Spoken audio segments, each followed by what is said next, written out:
Khazani puituklainai Kristoni joto takuk tei bukuk song Faidi singtini Mars talni 15 tarik sa salni o salo Mathai besija Koktwma Kahamni bisingtui kaituni kokno kanawina liprwana Mathai chapter 5 ni bas number 43 ni simi achuli jora Nini nok arini borokrokno hamjakdi tei kena ari rokno naslerdi hanai sajakmani o kokno norok khanaka Piaba ang norokno okok sawo norokni kena ari rokno hamjakdi norokno srainai rokno hamari rudi norokno naslnai rokni kaham khlaidi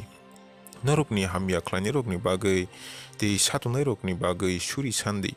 hake norok chukno hani norokni phani sajla angnai tamni hinkhe bobini satungno borok kahamno boruo borok hamyano boruo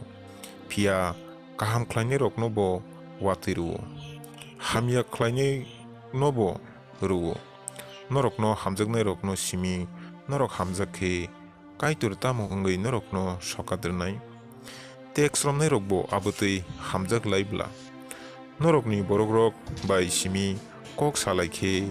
buini slai kobang tamo khlaimaklai tei buirokbo abutui ba salaibla chukno hani norokni pha kaham ongtui norokbo katsui bohaino kaham ongdi mongkha subraini koktwma kaham subrai Jisu Kristo nini mong lobjak thung